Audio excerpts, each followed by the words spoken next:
Corona और lockdown की वजह से झारखंड में कारोबार बुरी तरीके से प्रभावित हुआ है, जिसका असर आर्थिक तेजी पर पड़ा है। और इन सब के बीच केंद्र सरकार राज्यों को फिलहाल जीएसटी राशि के भुगतान से इनकार कर रही है। यानी कि एक तो कोरोना की मार और ऊपर से जीएसटी की राहत नहीं। ऐसे में झारखंड सरकार जीएसटी भुगतान की मांग कर रही है ताकि सूबे को आर्थिक सुधार की पटरी पर लौटाया जा सके। जीएसटी के भुगतान को लेकर झारखंड और केंद्र सरकार के बीच खींचतान बढ़ती जा रही है। झारखंड सरकार का दावा है कि केंद्र ने जो कर्ज लेने का विकल्प दिया है, इससे राज्य पर भार पड़ेगा। और कुल मिलाकर के लबोलबाब ये है कि राज्य तो छोड़िए, देश की जो अर्थव्यवस्था है पूरी तरीके से चरमरा चुकी है और इसमें पूरी तरीके से केंद्र सरकार विफल हो चुकी है। और स्थिति ये आ गई है कि शायद आने वाला समय में देश को और भी बुरे वक्त से गुजरना पड़ेगा। झारखंड के वित्त मंत्री रामेश्वर उरांव ने केंद्र सरकार पर निशाना साधा है। उन्होंने कहा कि जीएसटी का हिस्सा नहीं मिलने से राज्यों का केंद्र पर विश्वास कम हो जाएगा। कोई नई बात तो है नहीं, और कोरोना के चलते तो और भी स्थिति खराब हो गई है। सिर्फ समझिए कि सिर्फ बच गया है इसमें अर्थव्यवस्था में कृषि बच गया है, यही बचा लेगा झारखंड को, वरना तो स्थिति बहुत खराब है। जीएसटी की हिस्सेदारी को लेकर ग्रामीण विकास मंत्री आलमगीर आलम का दावा है कि हमारे रेवेन्यू से ही हमारी सरकार चलती है। अब कहा जा रहा है कि आरबीआई से कर्ज ले लीजिए। मुझे नहीं लगता कि केंद्र सरकार का ये फैसला सही है।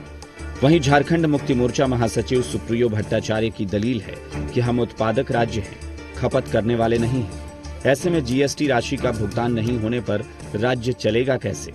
जीएसटी भुगतान नहीं होता है तो आंदोलन करेंगे। हमें कोई बहाना नहीं चाहिए, हमारे बकाए पैसे चाहिए। यहां से खनिज ले जाया जाता है और मिलता कुछ नहीं है। वहीं जेएमएम विधायक दीपक बिरुआ ने कहा कि राज्य सरकार की हिस्सेदारी का पैसा जरूर मिलना चाहिए। केंद्र राज्य सरकार की उपेक्षा कर रहा है।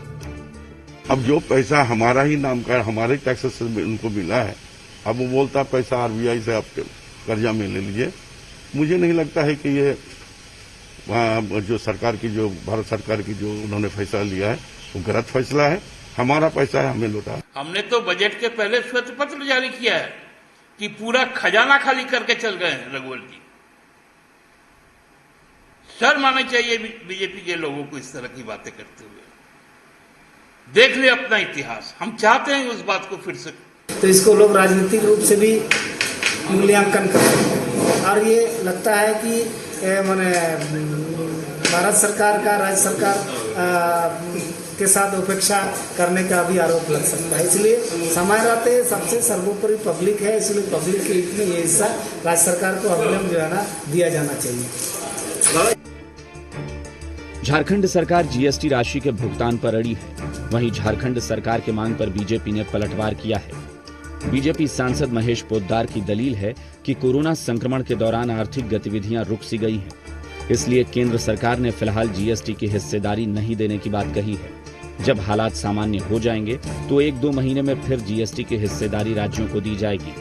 फिलहाल केंद्र ने बैंकों को राज्य सरकार को ऋण देने की बात कही है, जबकि बीजेपी विधायक सीपी सिंह ने कहा कि केंद्र ने जीएसटी की हिस्सेदारी सिर्फ झारखंड को ही नहीं बल्कि सभी राज्यों को फिलहाल देने से मना किया है।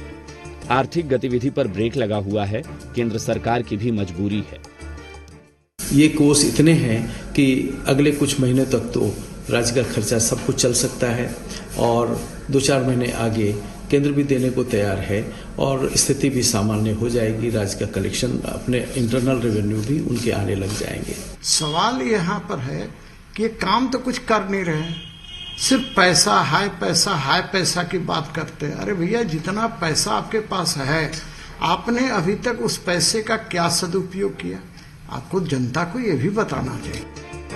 जीएसटी के मसले पर एक बार फिर केंद्र और झारखंड सरकार आमने सामने है। बकाया मांगने पर कर्ज की सलाह से झारखंड सरकार नाराज है। जल्द ही झारखंड अपनी आपत्ति प्रधानमंत्री के सामने रख सकता है। मदन, जी मीडिया,